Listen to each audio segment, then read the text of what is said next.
Welcome to another episode of I Am Mogul. And today we are joined by Gabriela Hersham, who is the CEO of Huckletree. Gabriela, welcome. Thank you. Thank you for being here Thanks and for joining having me, us. guys. Thank We're you. excited. And we're in your beautiful space. We're actually in Yes. Huckletree West, so exciting. I mean, it's well- very 80s and I love it. Yeah. So let's just jump straight in. Cool. So, Gabriela, let's start with your background in acting. Mm-hmm. You started acting. No, you don't do it anymore. You no longer act. But how did that come about? How did you get into the acting world? I went to business school, graduated, and didn't want to jump into work, and just thought, you know what, I love films. I've always been a huge film buff. Let me go to acting school, see if I'm any Let's good. just go in and let's give it a go. Let's be in a film. Yeah, and I did it. I moved to New York, went to acting wow. school, studied at Lee Strasberg for a couple of years, and loved it. Yeah. Had the little advantage of having an English accent in New York, so I bet that that worked. really was helped. really good. Yeah, that was actually like the Because only the thing going Brits for over me. there now are huge, right? Yeah, it Yeah. helps. It does help, but I wasn't very good. Oh, no. What, acting or Acting. No, stop. I wasn't very good, and I realised that after about 4 years. Not that long then. Like. Yeah, no, it's like not a complete waste of time. So yeah, that was that. It was good fun. Yeah, I mean, so from that you ventured into the world of business. So how did you make that step? How did you go from acting to business? So I'd obviously always had like a bit of a business background. I first of all went to business school, did a business degree, but also my parents are both business people, so I've kind of grown up knowing how it works, knowing how to negotiate, etc.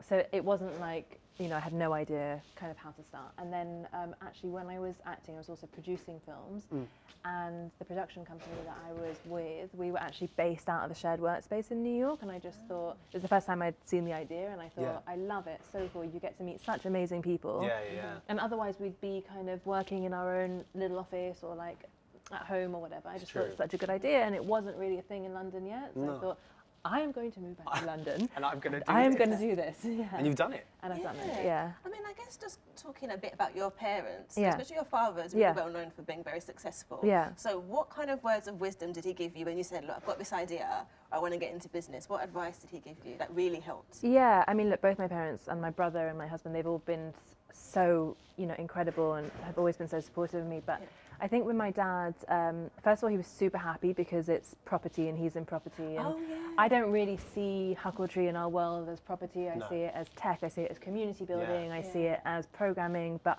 I don't consider myself in property. Yeah. But he does, and he is like, he's really proud of me about that. So that's really sweet. Yeah, it's really nice. But my dad is like the master negotiator. Like my dad will get in a restaurant, eat whatever he's eating, and then when the bill comes, he'll like be like, haggle. He'll haggle the Even the bill. So he's taught me a lot on negotiating and like never accepting the first price that you're offered, and Really good. And so I think talking about Huckletree, so I'm a member of Huckletree West. Love it. It's really, really, really awesome. This is my second time here and I'm like, Yeah, we're he's married like- already. I love it. Like, it's so good, especially for, you know, freelancers or people that are kind of just starting out. So it's really kind of, I think it's really attractive to startups. Is that what you were kind of aiming at, and, you know, attracting startups? yeah, that's kind of our sweet spot. I mean, for us, you know, we love obviously all of our members and everyone plays their role, but for us, the biggest, you know, pool that we gravitate towards and that gravitate towards us are, you know, startups, scale-ups, and kind of people within that innovation world. So then investor-wise, like how did you manage to get your first investor? And then can you talk us through the steps and strategies that you took to get them on board? Yeah, sure. And actually, we were speaking about this the other day, because the hardest thing in the beginning is knowing what you had to do to get yourself ready for investment. This is a so big thing. hard. Yeah. When you've not done it before, you're like, Yeah. what do I do next? And Yeah, I of remember I course. was like, always asking my brother, I was like, I don't know what to do next. What do I do next? But for us, it was like, in order to get myself ready to go and raise money, I obviously had to kind of professionalize my idea. I had a lot of market research. I'd had some branding work done. I needed kind of concept designs and drawings because people weren't really familiar with the co-working industry. So I worked with an interior design firm to help me do some kind of layout designs. And then obviously kind of financial models and projections and cash flows and stuff like that, which I had no idea how to do. not my strength. So a friend of mine from university who was was really implemental in helping us get it off the ground in the beginning, helped me do that side of it. And then we went out and had a few meetings, and you kind of get to gain the confidence as you go through it, and kind of. You spoke a bit about investment, and typically in terms of getting investment for businesses, women really struggle a lot to get investment. There's still very low numbers of women getting investment for businesses, especially startups. And so, you know, when you were going through that journey, did you experience any challenges or any instances where you felt actually at a disadvantage or kind of judged because you were a woman? Yeah, I mean, look, we all have, right? I think I've been quite lucky in the sense that I've surrounded myself with people who it's just that isn't in their nature. Okay, But I think we've all experienced that in some way, shape or form. And my advice is always like, you just kind of got to push it back onto them and say, if you are treating me this way because I'm a woman, or you're looking at me this way because I'm a woman, that's your issue, really. That's not my issue. So that's Just thinking about your brands, the Huckletree brand. So your first space was in East London, and then obviously you've opened up to Huckletree West and Dublin. Scaling for businesses is always quite a tricky decision. How did you know, right, okay, we've got one space. How did you know, right, we're ready to open another space? How did you kind of know, and then sort of how did you go about scaling up? Yeah, sure. So we've actually got 4 spaces now. So we've got the 2 in East London, and then this one in Dublin. London Field, isn't it? No, Clerkenwell, Shoreditch, and then these 2. Yeah. Okay, brilliant. So for us, it was quite obvious, I think, because our first space was quite small. Like, we didn't want to start with this huge space. So we wanted to take, you know, a smaller space and learn from it and stuff. And I think it was quite obvious after like a year that we had, you know, there were only 40 members in there, and that we'd kind of learned as much as we could. And actually now was really the time to like go and do something bigger. So that was kind of a natural step. And I think that, you know, I'd also had some learnings on hiring and team members and like how things needed to work. So that's when I was like, right, I need a co-founder. Was introduced to Andrew, and together we went and did the bigger spaces, basically. Now, let's talk a little bit about your personal life. You said you have a son. I do. How old is he? He is 2 in a few weeks. Such a good age as well. Tell us, what's it like being a mum, and how has it impacted your life from what you do? Yeah, no, it's amazing. I think it. Firstly, you don't look old enough to have a 2-year-old. I was like, never have thought you would. No, that's a compliment. I mean, that's a compliment. Yeah, of course it's a compliment. Yeah, it's obviously amazing being a mum. I think it's impacted me in the sense of that the drive and the motivation, the reasons why I'm doing this become a lot more concrete and a lot. You know, you're doing it now for someone, right? So that changes it a little bit and puts the added pressure there as well in a good way. And then also, like, I used to kind of come into work early, stay really late, take it a bit more, enjoy my time, spend more time with the members, with my team, having fun, longer lunches maybe. And now it's kind of tack, have to be in, have to leave at like 6 p.m, have to get home to give him his bath and put him to bed. Since starting Huckletree, have you had any tough periods, and how have you got through them?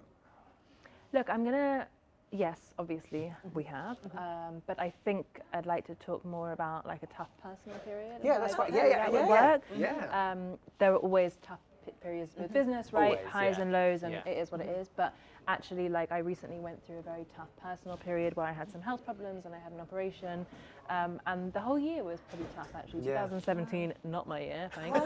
Bye. It looks like it's from a work perspective, it was great because the team is incredible and like, you know, we've carried it through. But I haven't been as Gabby.